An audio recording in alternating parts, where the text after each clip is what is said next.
पाकिस्तान पर तो भारत एक्शन में ही है। दूसरी तरफ भारत ने पाकिस्तान की मदद करने वाले देशों का बहिष्कार शुरू कर दिया है। तुर्की का नाम तो आपने सुना ही होगा। ये वही तुर्की है जिसकी मिसाइलों के कुछ दिनों पहले तक पाकिस्तान भारत पर हमला कर रहा था। अब इसी तुर्की को सबक सिखाने के लिए भारत के व्यापारी एकजुट हो गए हैं। देखिए ये रिपोर्ट।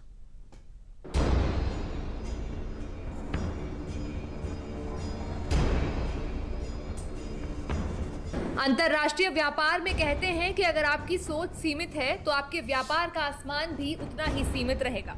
ये कहावत फिलहाल दक्षिण पूर्वी यूरोपीय देश तुर्की के लिए एकदम फिट बैठ रही है। ऐसा इसलिए क्योंकि भारत पाकिस्तान के बीच चल रहे तनाव का असर अब केवल कूटनीतिक दायरे तक सीमित नहीं रहा, बल्कि इसका प्रभाव देश के व्यापारिक वर्ग और आम लोगों के फैसलों में भी साफ झलकने लगा है।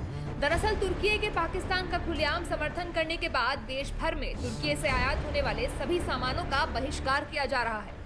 अब आखिर तुर्की से व्यापार को लेकर भारत के इस फैसले का प्रभाव क्या होगा और किस तरह से भारत का ये फैसला तुर्की की आर्थिक स्थिति पर प्रहार करेगा, ये आपको बताएंगे। लेकिन पहले भारत के इस बॉयकॉट तुर्की अभियान को जान लेते हैं।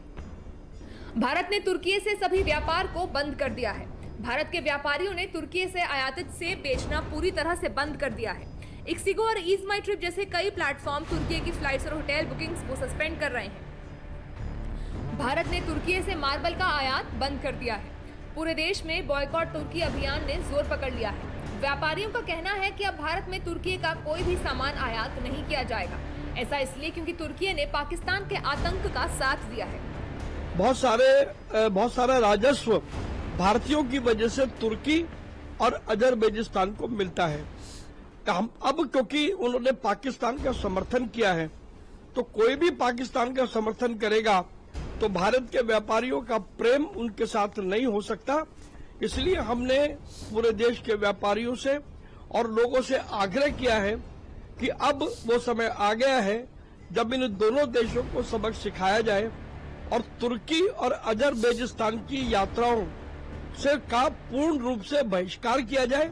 कैट इस संबंध में ट्रैवल टूर ऑपरेटर्स और अन्य संगठनों से भी लगातार बात कर रहा है और ऐसा हम करके रहेंगे। भारत ने अब पाकिस्तान के साथ खड़े होने वाले तुर्की को आर्थिक मोर्चे पर करारा जवाब देना शुरू कर दिया है। देश में ट्रेड स्ट्राइक का बिगुल बज चुका है। अब भारतीय व्यापारियों ने ठान लिया है कि वे तुर्की पर अपनी कमाई का एक फूटी कौड़ी भी खर्च नहीं करेंगे।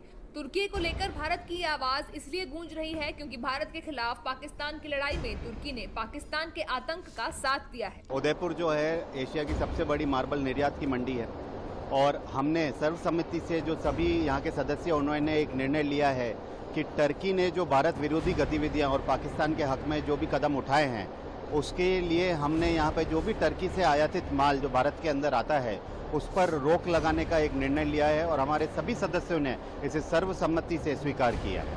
भारत के अंदर लगभग आप बात करें तो 14 से 18 लाख टन माल आयात भारत के अंदर होता है, जिसके अंदर एक बहुत बड़ी भागीदारी लगभग 70% की टर्की के आयातित माल की है। और अगर इतनी बड़ी संख्या के अंदर भारत के अंदर टर्की का माल आता है तो कहीं ना कहीं हम उन्हें सपोर्ट कर रहे हैं। और उन्होंने जो राष्ट्र विरोधी गतिविधि अभी जो करी है उसमें अगर इस माल को पूर्ण तरह से उदयपुर ही नहीं और भारत की समस्त एसोसिएशन अगर रोक देती है तो कहीं ना कहीं ये एक बहुत क्लियर मैसेज पूरे अंतर्राष्ट्रीय कम्युनिटी को जाएगा कि सरकार ने जो इतने गौरवपूर्ण कदम जो उठाए हैं अभी, उसके लिए सरकार अकेली नहीं, उनके साथ उद्योगपति और समस्त भारतीय सरकार के साथ खड़ा है। हालांकि तुर्की अक्सर पाकिस्तान का समर्थन करता रहता है। ऐसे में भारत के व्यापारियों द्वारा उठाया गया ये कदम सिर्फ एक आर्थिक फैसला नहीं है, बल्कि एक रणनीतिक संदेश भी है कि भारत अब हर स्तर पर अपने विरोधियों को जवाब देने के लिए तैयार है। देखिए, बिल्कुल हमने बायकॉट कर दिया है।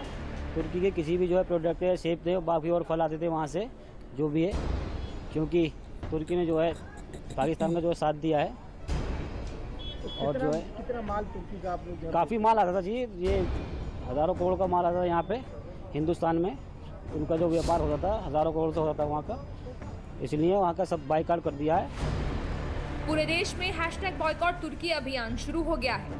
यह अभियान तुर्की को भारत का करारा संदेश है कि भारत के खिलाफ रणनीति चलाने का अंजाम क्या हो सकता है। भारत में महाराष्ट्र के पुणे से लेकर राजस्थान के उदयपुर तक व्यापारियों ने तुर्की से आयात होने वाले सामान का बहिष्कार कर आर्थिक मोर्चे पर तुर्की को जवाब देने के लिए कमर कस ली। फिलहाल तुर्की से भारत आने वाले सामानों पर एक नजर डाल लेते हैं। भारत में बड़े पैमाने पर मार्बल तुर्की से लाया जाता है।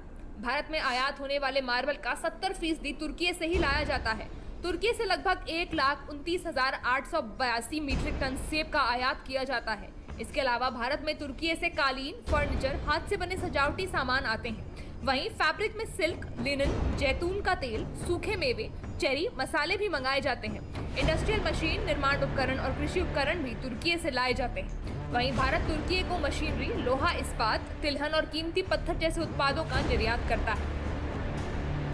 तुर्की से भारत में आयात होने वाले इन सभी सामानों का अब एकजुटता के साथ बहिष्कार किया जा रहा है। भारत अब हिमाचल प्रदेश, उत्तराखंड, ईरान, न्यूजीलैंड और वाशिंगटन के सेबों को प्राथमिकता दे रहा है। इसके साथ ही भारत और तुर्की के बीच मौजूदा हालात का असर पर्यटन क्षेत्र पर भी पड़ने की संभावनाएं जताई जा रही हैं। हर साल बड़ी संख्या में भारतीय पर्यटक तुर्की जैसे देशों में जाते हैं, लेकिन सीज फायर के बाद बदले माहौल और तुर्की द्वारा पाकिस्तान को समर्थन दिए जाने के कारण भारतीय पर्यटकों में तुर्की को लेकर नाराजगी एकदम साफ दिखाई दे रही है, जिसका प्रभाव आप इस आंकड़े को देखकर भी जान सकते हैं। वित्त वर्ष 2023-24 में भारत और तुर्की के बीच द्विपक्षीय व्यापार 10.43 बिलियन डॉलर तक रहा। इसमें भारत का निर्यात 6.65 बिलियन डॉलर और आयात 3.78 बिलियन डॉलर रहा।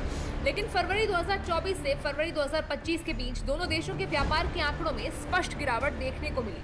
भारत का तुर्की को निर्यात 9.7 मिलियन डॉलर घटकर 461 मिलियन डॉलर रह गया, जबकि तुर्की से आयात 232 मिलियन डॉलर घटकर 143 मिलियन डॉलर रह गया। ये गिरावट दर्शाती है कि राजनीतिक और कूटनीतिक तनाव सीधे तौर पर व्यापार को कैसे प्रभावित कर रहा है।